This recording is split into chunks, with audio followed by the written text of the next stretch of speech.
수진아, 사실 어떤 게 좋고 나쁜지 각자 생각하는 관점과 추구하는 방향에 따라 천국이 될 수도 있고 지옥이 될 수도 있다고 봐. 좋고 나쁨의 기준은 자신이 보고 듣고 경험해보면 가장 현명하게 판단할 수 있을 것 같아. 너무 경쟁적이고 속도에 민감하고 빨리빨리에 지친 사람은 일본이 좋을 수 있고 답답한 일처리, 과도하게 굽신거리며 개인주의 성향이 싫은 사람은 한국이 좋을 수 있을 거야. 두 나라마다 장단점이 있으니 절대적 기준은 없는 것 같아. 카페에서 외국인 여성과 한국인 여성이 서로 이야기를 나누고 있는데요.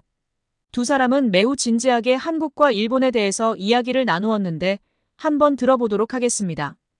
오늘의 사연은 한국과 일본에서 오랜 생활을 해온 프랑스 회사원 클레랑 씨가 제보해 주신 이야기를 토대로 재구성된 이야기입니다.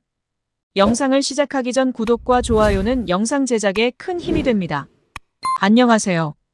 저는 프랑스가 고향이고 현재는 한국 IT 회사에서 기획과 제품 개발을 하고 있는 클레랑이라고 합니다. 회사의 어느 분야든 모두가 다 중요하겠지만 특히 제품 개발은 정말 골머리가 터질 정도로 끊임없이 생각하고 아이디어를 내놓아야만 하는 분야입니다. 하지만 아이디어는 잘 떠오르지 않았고 항상 신개발이란 무거운 숙제를 끌어안고 시간을 보내니 스트레스가 장난이 아니었죠. 저는 매번 입버릇처럼 스트레스가 너무 많아서 힘들다고 하소연을 하면서도 결국 새로운 기획과 제품 개발로 주위의 기대를 저버리지 않았습니다. 그렇게 시간이 흘러 저는 나름 회사에서 실력을 인정받아 해외 파견을 나가게 되었고 운이 좋게 경제대국 일본과 새로운 문화와 첨단 IT 기술로 세계가 주목하는 한국에서 꽤 많은 시간을 보내며 좋은 경험을 하게 되었습니다. 일본에서 4년, 한국에서 3년을 살아보니 두 나라의 장단점을 잘 알게 되었고 언젠가 두 나라에 대해서 꼭 얘기를 해보고 싶었습니다. 마침 한국에서 수진이라는 친구와 제품과 문화에 대한 얘기를 하다가 한국과 일본 얘기가 나왔고 수진이도 일본에서 5년 정도 어학연수를 하면서 일본에 대해 잘 알고 있어.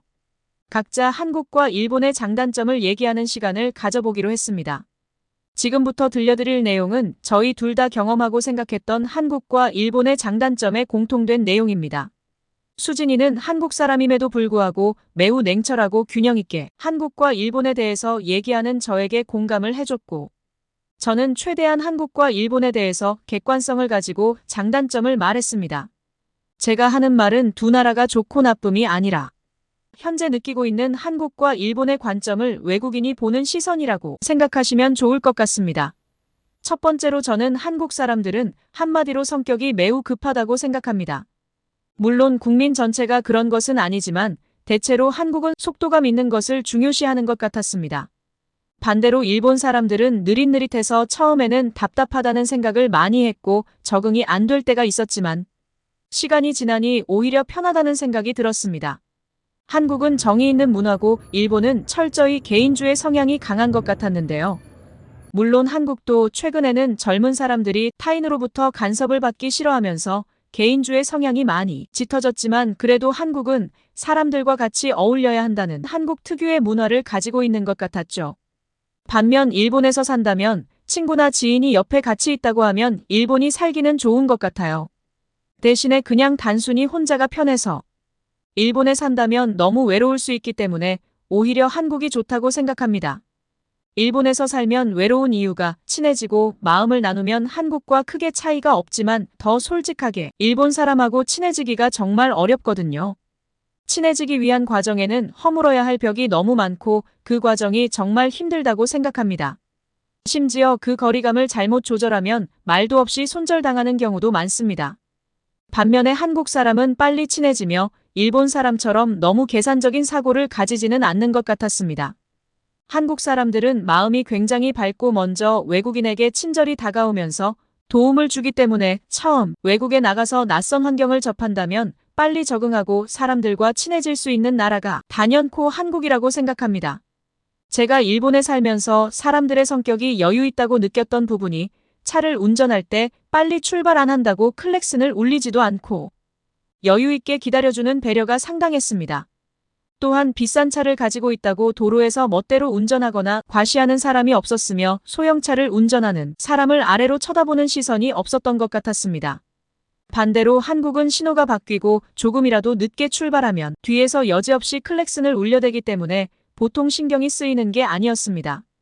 그리고 사실 지금은 어떨지 모르지만 비싼 수입차나 고가의 외제차를 운전하는 사람들의 성향이 자기 과시를 하는 사람이 의외로 많았고, 소형차를 운전하는 사람들을 약간 아래로 보는 시선을 자주 느꼈습니다.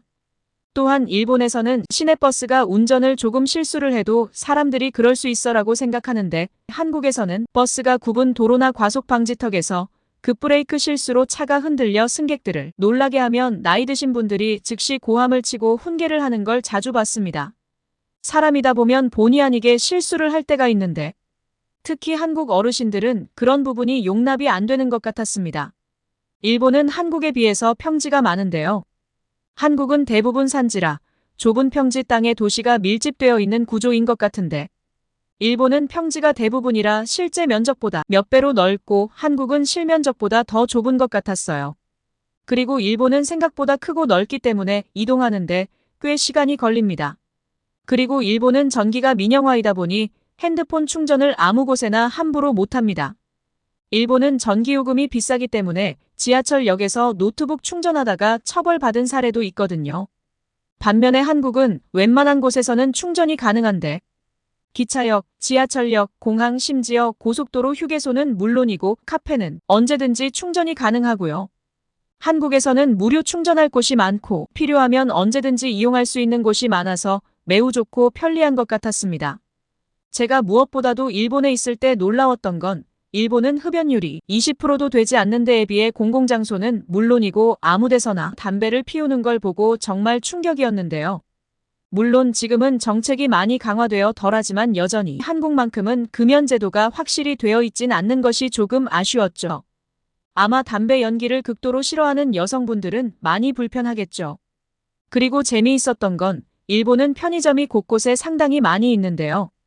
그곳에서 프린트도 출력하고 간단한 은행 업무도 보는 등 생활에 굉장히 유용하게 이용하는 장소인데 반해 성인물 잡지책이 당당하게 아무렇지 않게 진열이 되어 있더라고요. 어린아이들도 많이 드나드는데 남자들이 자연스럽게 성인물을 보고 있는 게 신기하더라고요. 일본은 그만큼 성에 대한 문화가 개방되어 있다는 것이겠죠. 한국 편의점은 신문이나 일반 잡지만 있잖아요. 무엇보다도 일본에서 제일 불편한 건 너무 시대에 뒤떨어진 아날로그적인 시스템이었던 것 같았습니다. 한국은 가까운 구청이나 동사무소, 지하철역 주변에서 전국 어디에 있던 증명서에 관한 서류를 자동 발매기로 발급을 받을 수 있는데, 일본은 출생지와 출신학교를 직접 찾아가야만 되고, 가까운 음식점이나 상점은 카드가 아닌 현금으로 지급해야 하는 불편함이 있습니다. 더욱 놀라운 건 일본에서는 관공서에서 아직도 플로피 디스크를 쓰고 있다는 사실에 매우 충격을 받았습니다. 글로벌 시대에 아직도 아날로그 감성으로 변화하지 않는, 좋게 말하면 일본인의 장인 정신이지만 그것을 당연히 생각하고 불편을 못 느끼는 일본이, 그래서 세계에서 알려진 일본 기업들이 쇠퇴하고 있는 것일 수도 있습니다. 제 생각에 이렇게 가면 조만간 카메라 시장인 소니, 캐논도 안드로이드 시스템인 스마트폰에 밀려서 시장을 전부 내어주고 사라질 날도 곧 올 것 같았습니다. 한국은 웬만한 업무는 휴대폰으로 다 할 수가 있었어요. 외국인 등록증 번호만 있으면 핸드폰에 연결되어 있고 계좌도 연결이 되어서 온라인으로 다 처리가 가능한데, 일본은 따로따로 시스템이 많아서 뭘 하려고 하면 아직도 수기로 종이에 써서 해야 하는데 너무 번거로운 것 같고 시대에 뒤떨어지는 것 같았습니다. 한국과 일본을 경험하면서 한국말로 오지랖 문화에 대해서 얘기해볼까 합니다. 한국에 있어 보니 직장에서 동료들과 점심을 같이 먹으러 갈 때 자신은 싫어하는 음식인데 따라갈 수밖에 없는 경우를 종종 보게 됩니다. 당연히 심리적 피로가 많이 쌓일 거라고 생각해요. 그냥 혼자 먹고 싶어도 그럴 수 없는 분위기가 많은 것 같았어요. 그리고 간혹 처음 본 사람인데 서로 말문이 트이게 되면 사생활에 관한 질문을 많이 하는 사람들이 종종 보였어요. 몇 살이냐, 어디서 왔고, 적응은 잘하고 있냐, 한국에서는 외국인이 이렇게 행동해야 한다는 등 소위 말하는 안 해도 되는 부분까지 간섭하는 오지랖은 아직도 있는 것 같았거든요. 그런데 일본은 그런 부분은 전혀 없었어요. 상대에 대해서 아무리 친해졌다고 해도 절대로 개인 신상에 대해서는 묻지 않았고, 식사도 일본은 혼밥이라는 개념 자체가 없습니다. 그냥 혼자서도 자연스럽게 먹고 특히 계산은 누가 내고 누가 얻어먹고 하는 개념이 없이 자기 것은 자신이 계산하는 철저히 개인주의 사고방식이 자리 잡고 있는 것 같았습니다. 일본에서 가장 좋았던 점은 남을 별로 의식해 본 적이 없었던 것 같았습니다. 반대로 한국은 남의 이목과 시선에 매우 민감한 것 같았거든요. 제가 한국에서 살면서 일본인의 삶의 질이나 생활 수준을 비교해보면 교통생활의 편리함과 관공서 업무 처리, 세계 최고의 가전제품, 집 인테리어, 현대식의 건물 구조, 교통환승제도 등 최강국 IT 나라답게 모든 게 모바일이나 인터넷으로 엄청나게 빠른 속도의 업무 처리가 사실 편리함으로 보면 한국이 더 앞서 있고 살기 좋은 건 맞는 것 같았어요. 그 외에도 기본적으로 일반인의 평균 생활 수준의 급여로 살 수가 있고 누릴 수 있는 범위가 커서 한국과 일본은 이제 솔직히 저는 한국이 압도적으로 나은 것 같았어요. 해외를 나가서 다른 세상을 객관적으로 보는 사람도 한국인이 훨씬 많고 일본인은 여권 자체가 30% 정도밖에 없다고 합니다.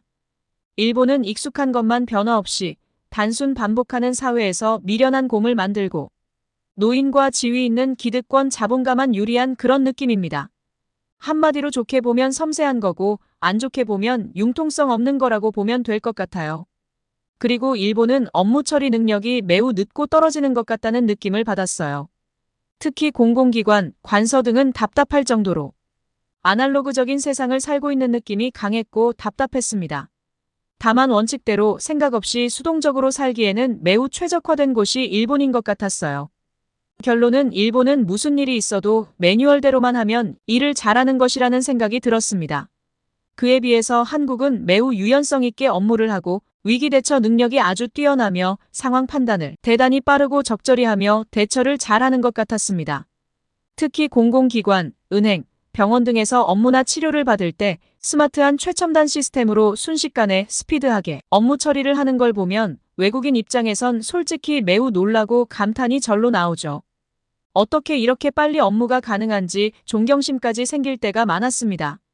중요한 건 한국은 한 해 한 해가 아니라 매일매일 점점 더 빨리 업그레이드 되는 것 같은 느낌을 받았습니다. 그만큼 한국은 현대 시스템을 활용하는 업무와 일상생활이 세계에서 가장 빠르고 아무도 따라올 수 없는 독보적인 존재의 나라인 것 같았습니다. 어떻게 보면 한국의 빨리빨리 문화가 이런 현대인의 속도전에 긍정적인 영향을 끼쳤는지도 모릅니다. 그리고 서비스 문화에 대해서 얘기를 한다면 한국도 서비스가 친절하고 좋다고 느끼지만 솔직하게 일본의 서비스는 부담스러울 정도로 서비스가 엄청났습니다. 세상에 식당에서 알바하는 일본 학생이 머리 숙여서 물을 마시는데 왜 그렇게 하냐고 물어보니 손님이 보는 곳에서 예의가 아니라고 하면서 아무렇지 않게 얘기하는 걸 보고 엄청 충격을 받았습니다. 한국은 그 정도는 아니니까요. 그런데 일본은 편의점에서 아르바이트 하는 사람도 휴대폰을 본다거나 앉아있는 사람이 없었어요. 제 생각은 손님 입장에서는 존중을 받는다는 느낌이 들어 좋을지 몰라도 점원의 입장에서는 매우 힘들 것 같아 보였습니다. 왜냐하면 여기서는 내가 손님이지만 또 다른 곳에서는 자신이 종업원이 될 수도 있으니까요. 일본은 너무 서비스 정신이 강한 게 어쩌면 업무상 비효율을 가져올 수 있을 것 같았어요. 적당한 선에서 서비스를 하는 게 받는 입장에서도 부담이 없을 것 같았거든요. 사실 손님도 왕이 아니지만 그렇다고 종업원도 하인이 아니잖아요. 저는 한국처럼 적당히 인사를 하고 서로 동등하게 인정해주고 존중해주는 게 맞다고 생각하는데 사람의 관점에 따라 다르겠죠. 어떤 외국인은 한국의 빨리빨리 문화가 싫고 부담이 되어서 좀 느리더라도 아날로그적인 일본이 편하다는 외국인도 있었어요. 그런데 제가 일본에서 느낀 건 일본 사람들이 눈치 보고 죄송할 것도 없는데 말끝마다 사과하고 고개 숙이는 문화나 일본의 서열 문화 같은 건 불편할 정도로 싫었거든요. 그냥 적당한 서비스와 인사가 서로에게 부담이 없는 것 같았어요. 그리고 이 부분은 굉장히 민감한 부분인데 일본과 한국은 손님 갑질 진상 비율이 솔직하게 살아본 결과 진상 비율은 한국이 훨씬 높은 느낌이었다고 개인적으로 생각합니다. 일본은 아나무인 막무가내 진상은 별로 없었는데 한국은 생각 외로 손님들이 제법 진상이 있었고 특히 백화점 명품 옷이나 가방을 판매하는 이런 곳에서 진상짓을 하는 걸 개인적으로 본 적도 있었고 뉴스에도 자주 나왔던 것 같았습니다. 더 많은 내용들도 있지만 마지막으로 어떤 게 좋고 나쁘다는 절대적인 진리는 없다고 생각하며 제 관점으로 얘기해 보았습니다. 저의 얘기는 여기까지입니다. 시청해 주셔서 감사합니다.